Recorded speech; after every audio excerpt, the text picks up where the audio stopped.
আসসালামু আলাইকুম বিসমিল্লাহির রহমানির রহিম। শব্দে শব্দে সূরা আল-লাহাবের 10 নম্বর পর্ব এটি। আগের 9টি পর্বে 24টি শব্দ পড়ানো হয়েছে। এই পর্বে আরও 3টি শব্দ পড়ব। 25 নম্বর শব্দ হচ্ছে ফি। ফি শব্দের অর্থ মধ্যে। এখানে ইয়া সাকিন ডাইনে জেরে এসেছে, এক আলিফ পরিমাণ মদ করতে হবে। মদের হরফ 3টি, আলিফ, ওয়াও, ইয়া। এই যে ইয়া হচ্ছে মদের হরফ, এখানে ইয়ার উপরে সাকিন আসতে হবে এবং ডাইনে জের আসতে হবে। এখানে আরবি হরফের 29টির যে কোনো একটির নিচে জের হলেই হবে। কন্ডিশন হচ্ছে ইয়া সাকিন থাকতে হবে এবং এখানে ডান পাশে জের থাকতে হবে। 26 নম্বর শব্দ হচ্ছে জিদি। এই জিদি শব্দের অর্থ গলায়। এখানেও ইয়া সাকিন ডাইনে জের এসেছে। আগের হরফটি এসেছিল ফাইন নিচে, এবার এসেছে জিমের নিচে জের এসেছে।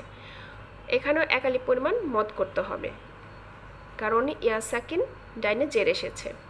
27 নম্বর শব্দ হচ্ছে হা। হা শব্দের অর্থ তার। এখানে আলিফ খালি ডাইনে জবর এসেছে। এই আলিফও একটি মদের হরফ। কন্ডিশন হচ্ছে আলিফ খালি থাকবে এবং ডাইনে জবর হইতে হবে। এখানে আরবি হরফের 29টি যে কোনো একটি হরফের উপরেই জবর হইতে পারে, কিন্তু কন্ডিশন হচ্ছে আলিফ খালি থাকতে হবে।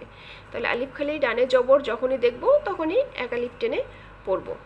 তাহলে শব্দগুলো যদি একত্রে মিলিয়ে পড়ি, ফি জিদি হা